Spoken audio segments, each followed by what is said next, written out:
नई दिल्ली में मिशन अंत्योदय सर्वेक्षण MAS, इसी को बोला जाता है मिशन अंत्योदय सर्वेक्षण 2022-23 का उद्घाटन किसने किया?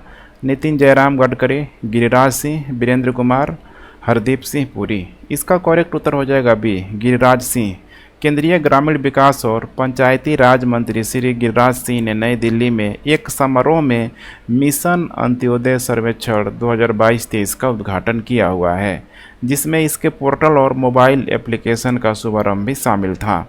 ग्रामीण विकास विभाग 2017-18 से देश के सभी ग्राम पंचायतों में मिशन अंत्योदय सर्वेक्षण करा रहा है। इसका उद्देश्य है विभिन्न योजनाओं के अभिसरण के माध्यम से लोगों के जीवन और आजीविका में परिवर्तन के परिणामों का आकलन करना है। यहाँ पे ध्यान रखिएगा, मिशन अंत्योदय योजना मिनिस्ट्री ऑफ रूरल डेवलपमेंट के द्वारा कराया जा रहा है।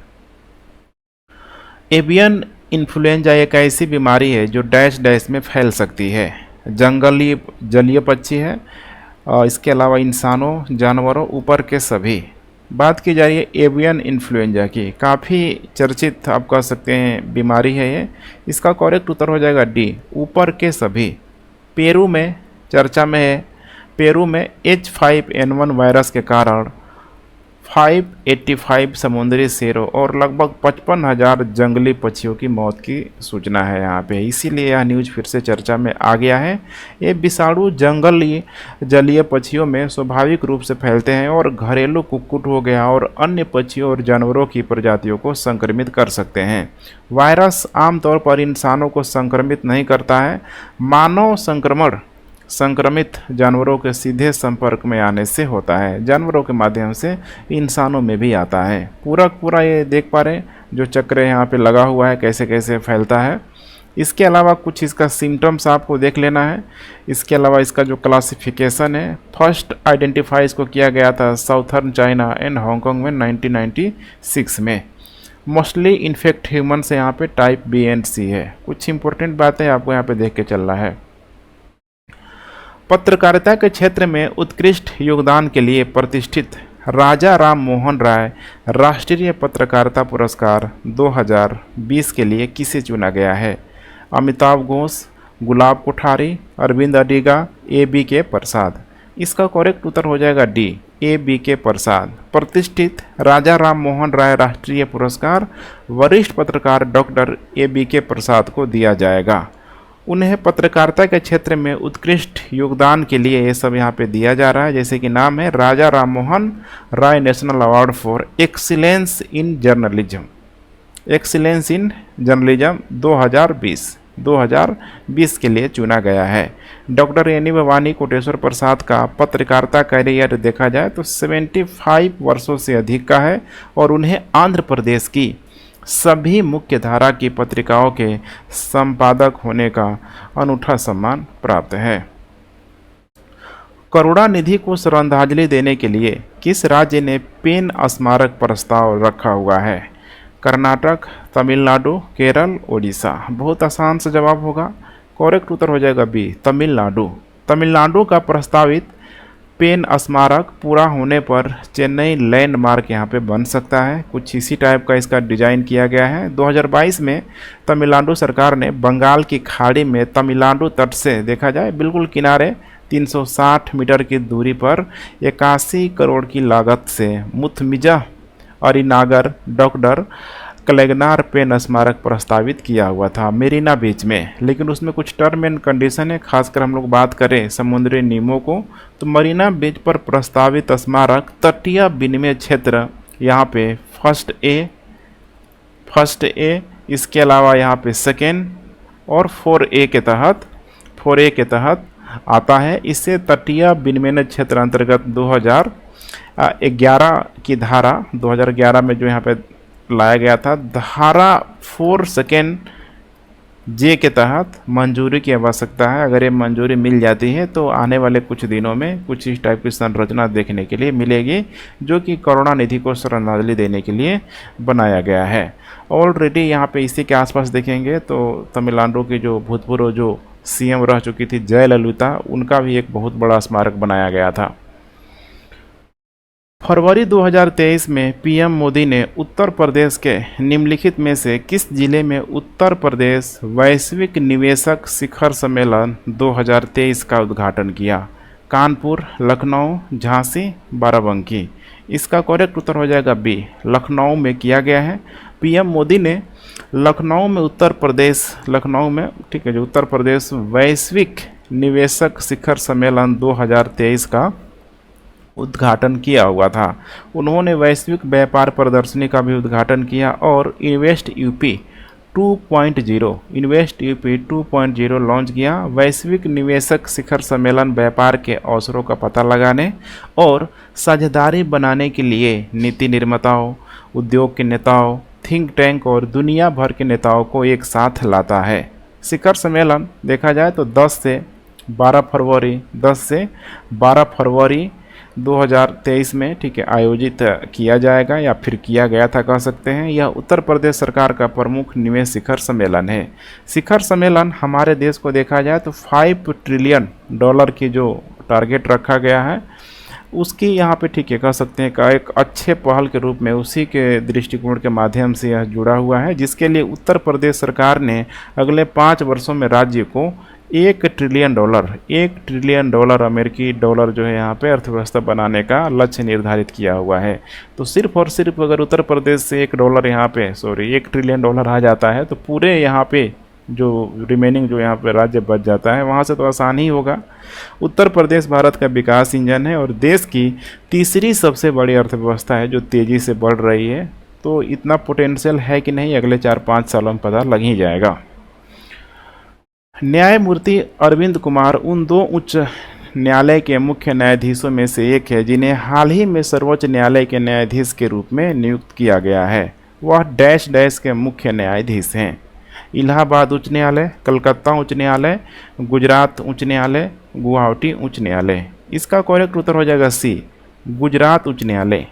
उच्च न्यायालय के 2 मुख्य न्यायाधीशों को उच्चतम न्यायालय के न्यायाधीशों के रूप में हाल ही में नियुक्त किया गया है।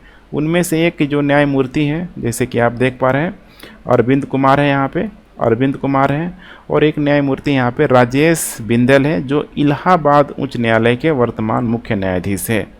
ठीक है, तो यहाँ पे आप समझना है कि इसके साथ ही देखा जाए तो टोटल जो सुप्रीम कोर्ट में न्यायाधीशों की संख्या 34 यहाँ पे हो गई है। इस संख्या में भारत के मुख्य न्यायाधीश भी शामिल हैं, टोटल 34। ये है जस्टिस अरविंद कुमार और ये है यहाँ पे जस्टिस राजेश बिंदल। हाल ही में जारी ग्लोबल क्वालिटी इंफ्रास्ट्रक्चर इंडेक्स 2021 में भारत की राष्ट्रीय मान्यता प्रणाली किस स्थान पर है? 6ठे, चौथे, तीसरे, 5वें।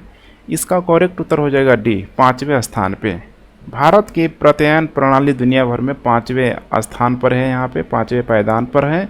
भारतीय गुणवत्ता परिषद यहाँ पे देख पा रहे हैं GQ, ठीक है ये ग्लोबल है यहाँ पे भारतीय गुणवत्ता परिषद, और कह सकते हैं कि क्वालिटी काउंसिल ऑफ इंडिया के तहत भारत की राष्ट्रीय प्रत्यायन प्रणाली हाल ही के ग्लोबल क्वालिटी इंफ्रास्ट्रक्चर 2021 में 5th स्थान पे है।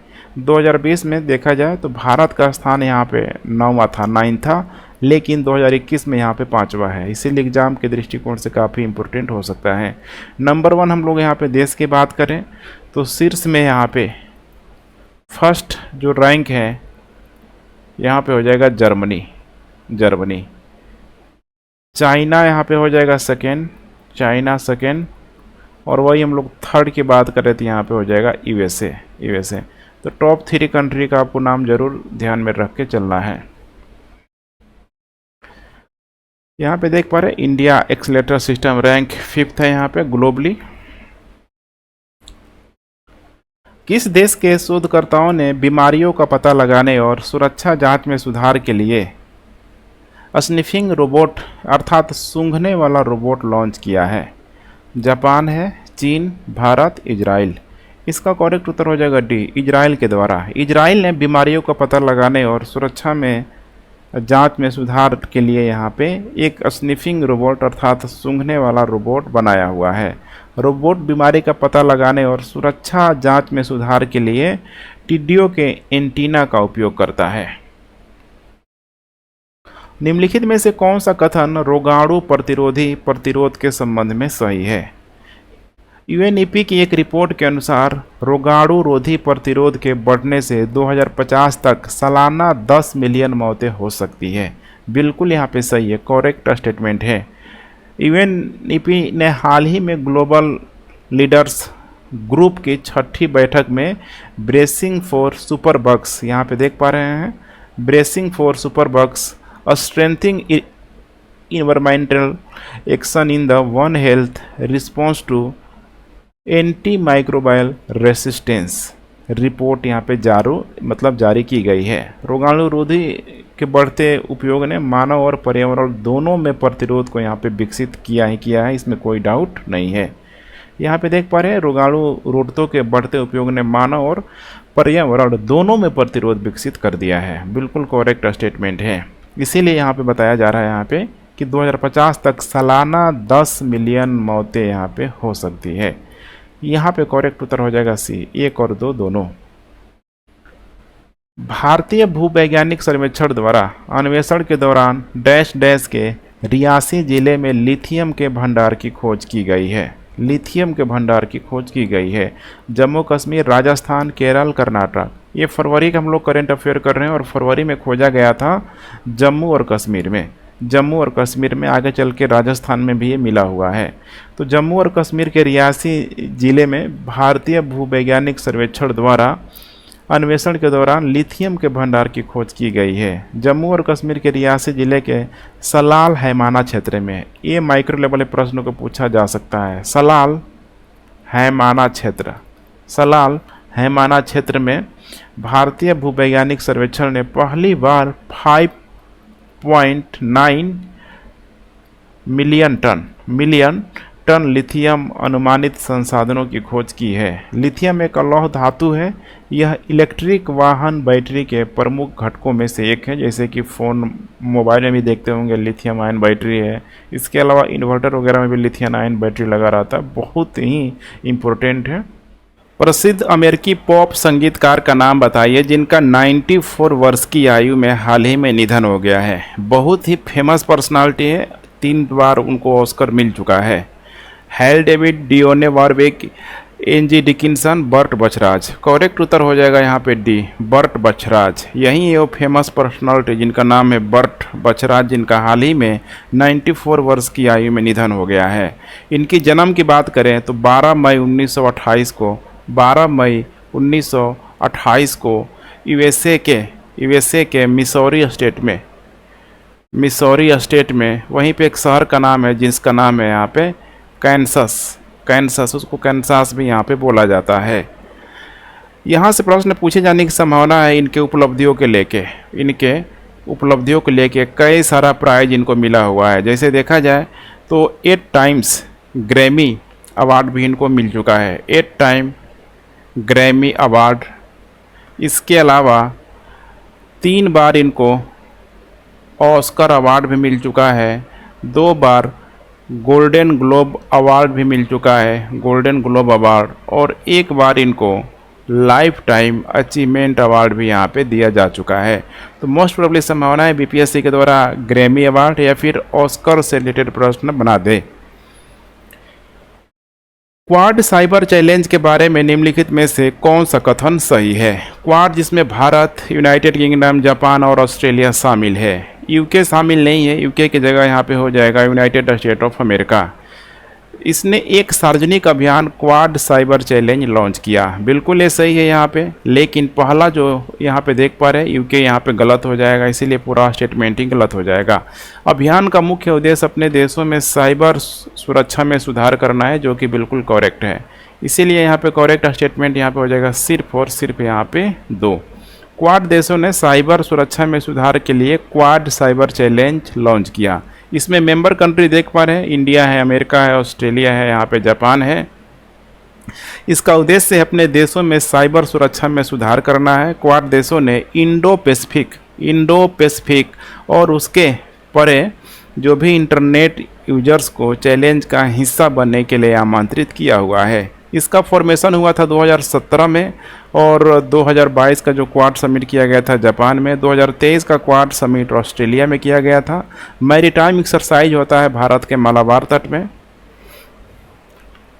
उन्नत ड्रोन हवाई यातायात प्रबंधन प्रणाली का नाम बताएं जिसका अनावरण नितिन गडकरी के द्वारा यहाँ पे किया गया है। Air space sky UTM, air hub sky flight. इसका करेक्ट उत्तर हो जाए यहाँ पे स्काई यूटीएम। केंद्रीय मंत्री नितिन गडकरी ने स्काई यूटीएम, देख पा रहे हैं यहाँ पे, स्काई यूटीएम का अनावरण किया, जो दुनिया में सबसे अत्याधुनिक मानव रहित यातायात प्रबंधन प्रणाली है। यह प्रति घंटे 4000 उड़ानें और प्रतिदिन 96,000 के आसपास उड़ानें संभालने में सक्षम है। स्काई यूटीएम का एक हवाई यातायात प्रबंधन प्रणाली है जो मानव रहित हवाई यातायात को मानव युक्त विमानन हवाई क्षेत्र के साथ एकीकृत करता है। गुरुग्राम स्थित drone delivery company sky air mobility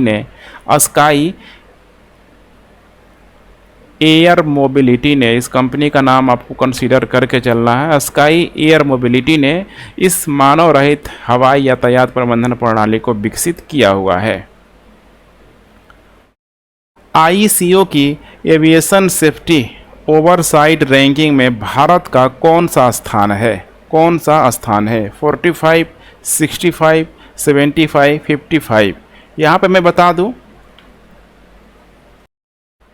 आई है CAO, इसका मतलब हो जाएगा इंटरनेशनल सिविल एविएशन ऑर्गेनाइजेशन। तो यहाँ पे आपको बताना है 45, 65, 75, 55। इसका करेक्ट उत्तर हो जाएगा यहाँ पे डी।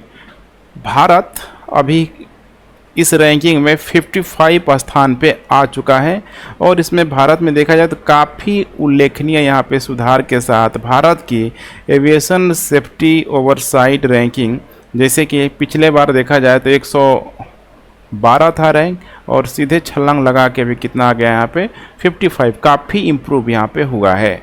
आईसीओ को कोऑर्डिनेटेड वायलेशन मिशन, अर्थात इसी को बोला जाता है ICVM, को भारत में से 9 से 16 नवंबर 2022 तक यूनिवर्सल सेफ्टी ओवरसाइट प्रोग्राम के तहत यहाँ पे लागू किया गया था। इस रैंक को आपको याद रख के चलना है, ध्यान में रखना है कि अभी 55 रैंक है। यहाँ पे देख पा रहे India jump to 55 place in, ठीक है, ICOS aviation safety oversight ranking. दिसंबर 2022 में औद्योगिक उत्पादन सूचकांक में डैश की वृद्धि हुई है। 4.3, 5.4, 7.3, 9.8%। इसका करेक्ट उत्तर हो जाएगा यहाँ पे 4.3%। दिसंबर 2022 में औद्योगिक उत्पादन सूचकांक, इसी को बोला जाता है IIP इंडस्ट्रियल इंडेक्स यहाँ पे, ठीक है, में इसमें 4.3%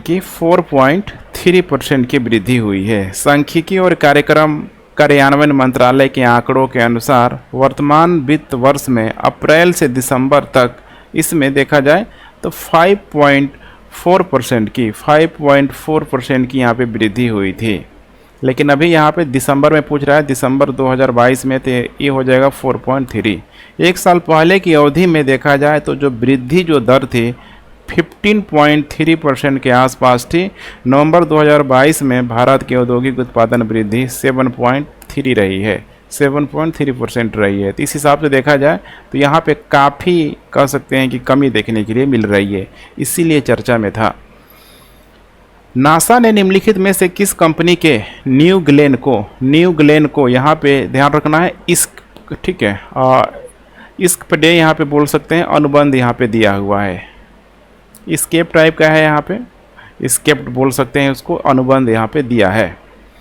स्पेस एक्स, ब्लू ओरिजिन, अंतरिक्ष कॉरपोरेशन, वन स्पेस। इसका करेक्ट उत्तर हो जाएगा यहाँ पे ब्लू ओरिजिन। नासा ने जो अनुबंध यहाँ पे दिया है ब्लू ओरिजिन के न्यू ग्लेन को दिया हुआ है, न्यू ग्लेन को दिया हुआ है यहाँ पे। यहाँ पे आपको मैं बता दूँ, जो जो एस्केप्ड है, यहाँ पे एस्केप्ड एक दिन space craft class D mission है। यह मंगल के अद्वितीय हाइब्रिड मैग्नेटोस्फीयर के माध्यम से सौर पवन ऊर्जा के स्थानांतरण का पूरी तरीके से अध्ययन करेगा। जो सौर पवन ऊर्जा जिसको सोलर स्टॉर्म भी यहाँ पे बोला जाता है, जिसके वजह से पृथ्वी का मैग्नेटिक फील्ड भी डिस्टर्ब होता है, खासकर उत्तरी और दक्षिणी ध्रुव में। ठीक है, कर सकते हैं कि ऑरोरा ऑस्ट्रियालिस और ऑरोरा बोरियालिस जैसे घटनाएं भी देखने के लिए मिलती है। वो भी एक उसका इम्पेक्ट होता ही होता है सौर पवन ऊर्जा का। अब यही इसको पूरी तरीके से क्या करेगा, अध्ययन करेगा। निम्नलिखित में से किसने दुनिया का पहला सैटेलाइट आधारित ट्रू वे सक्षम मैसेजिंग समाधान लॉन्च किया हुआ है? Verizon Sanchar, SK telecom, Bharti Airtel, Qualcomm technology. इसका करेक्ट उत्तर हो जाएगा यहाँ पे डी, कॉलकॉम। ठीक है, टेक्नोलॉजी के द्वारा ये किया गया है। कॉलकॉम टेक्नोलॉजी ने स्नैपड्रैगन, आप लोगों ने नाम जरूर सुना होगा, आपके फ़ोन में लगा रहता है, स्पीड को बढ़ाने का काम करता है, फ़ोन के जो प्रोसेसिंग क्षमता को बढ़ाने का काम करता है। स्नैपड्रैगन सैटेलाइट लॉन्च किया है। यह स्मार्टफोन के लिए दुनिया का पहला सैटेलाइट आधारित ट्रू वे सक्षम मैसेजिंग समाधान है। इसे क्वालकॉम ने इरिडियन इंक के साथ, सब ये ठीक है इलेक्ट्रॉनिक्स एरिया में कह सकते हैं कि बड़ी बड़ी कंपनियां हैं। इसे क्वालकॉम ने इरिडियन इंक के साथ मिलकर विकसित किया है। इस तकनीक को कंज्यूमर इलेक्ट्रॉनिक्स शो 2023 में पेश किया गया था। इसे अगली पीढ़ी के प्रीमियम एंड्रॉयड स्मार्टफोन में उपग्रह आधारित कनेक्टिविटी लाने के लिए विकसित किया गया है। फ्लैगशिप स्नैपड्रैगन, यहाँ पे इसको ध्यान रखना है, 8 जेन ट्रू मोबाइल प्लेटफॉर्म पर आधारित है। डिवाइस को सबसे पहले यह तकनीक मिलेगी। अब ये देखने के लिए मिल जाएगा, अपडेटेड होते ही रहेगा ये सब। निम्नलिखित में से कौन केंद्रीय प्रत्यक्ष कर बोर्ड सीबीडीटी, इसका मतलब होता है central board of direct taxation, के साथ एपीए पर हस्ताक्षर करने के लिए, इसका मतलब होता है advance pricing agreement, APA, advance pricing agreement पर हस्ताक्षर करने वाला पहला पीएसयू बन गया है। सेल है, ओएनजीसी है, एनटीपीसी है, गेल है, सबका सब पीएसयू है। इसमें जो बना हुआ है गेल, ठीक है, केंद्रीय प्रत्यक्ष कर बोर्ड के साथ एपीए पर हस्ताक्षर करने वाला गेल पहला पीएसयू बन गया है। गेल लिमिटेड ने केंद्रीय प्रत्यक्ष कर बोर्ड के साथ अग्रिम मूल्य निर्धारण समझौते पर हस्ताक्षर किया हुआ है। इस योजना के तहत, खासकर एपीए योजना के तहत 2022 में भारत में व्यापार करने में आसानी को बेहतर बनाने और गैर प्रतिकूल कर प्रणाली को बढ़ावा देने के सरकार के लक्ष्य का समर्थन करने के लिए शुरू की गई थी। केंद्रीय स्वास्थ्य मंत्री मनसुख मंडाविया, यहीं से एक प्रश्न बन सकता है। केंद्रीय स्वास्थ्य मंत्री जिनका नाम है मनसुख मंडाविया ने किस बीमारी के प्रसार को समाप्त करने के लिए राष्ट्रव्यापी मास ड्रग एडमिनिस्ट्रेशन अभियान यहाँ पे शुरू किया गया है? इसी को बोला जाता है एमडीए, मास ड्रग एडमिनिस्ट्रेशन यहाँ पे अभियान शुरू किया है। फाइलेरिया है, कैंसर है, मलेरिया है, इसके अलावा है ब्रुसिलोसिस। इसका करेक्ट उत्तर हो जाएगा यहाँ पे ए, फाइलेरिया। केंद्रीय स्वास्थ्य मंत्री मनसुख मंडाविया ने एक राष्ट्रव्यापी मास ड्रग एडमिनिस्ट्रेशन अभियान शुरू किया है। इसका मुख्य उद्देश्य है विशेष रूप से 10 प्रभावित राज्यों में फाइलेरिया, इसी को यहाँ पे ठीक है हाथी पैर भी बोला जाता है, फाइलेरिया रोधी दवाओं के घर घर वितरण के माध्यम से फाइलेरिया रोग के प्रसार को समाप्त करना है। अब जो 10 राज्यों में देखा जाए, टॉप मोस्ट जो स्टेट है, जैसे कि यहाँ पे बिहार है, छत्तीसगढ़ है, झारखंड है, महाराष्ट्र है, इसके अलावा उत्तर प्रदेश, वेस्ट बंगाल, कर्नाटक, ऐसे कुछ इम्पोर्टेंट जो स्टेट है जहाँ पे फाइलेरिया की पेशेंट की संख्या सबसे अधिक है, वहाँ पे पुरजोर तरीके से यहाँ पे प्रयास किया जाएगा। हाल ही में सरकार ने वैश्विक लक्ष्य से 3 साल पहले 2027 तक फाइलेरिया को समाप्त करने की यहाँ पे घोषणा की है, और ऐसे में तभी समाप्त होगा जब बहुत होता है ना कि मतलब एक अभियान के तौर पे इसको यहाँ पे पूरा यहाँ पे कंप्लीट किया जाए। भारत आसियान डिजिटल कार्य योजना 2023 को डैश डैश आसियान डिजिटल मंत्रियों की बैठक में मंजूरी दे दी गई है। तीसरी, दूसरी, चौथी, पांचवी, इसका करेक्ट उत्तर हो जाएगा यहाँ पे ए, तीसरी आसियान डिजिटल मंत्रियों की बैठक में भारत आसियान डिजिटल कार्य योजना 2023 को मंजूरी दे दी गई है। तीसरी आसियान डिजिटल मंत्रियों की बैठक वर्चुअल माध्यम से यहाँ पे आयोजित की गई है। बैठक की सह अध्यक्षता देखा जाए तो संचार राज्य मंत्री जिनका नाम है श्री देव सिंह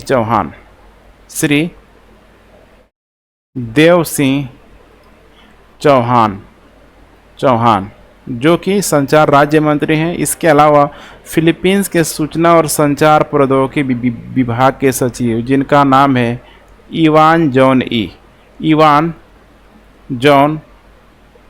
ई यूआई के द्वारा यहाँ पे किया गया है।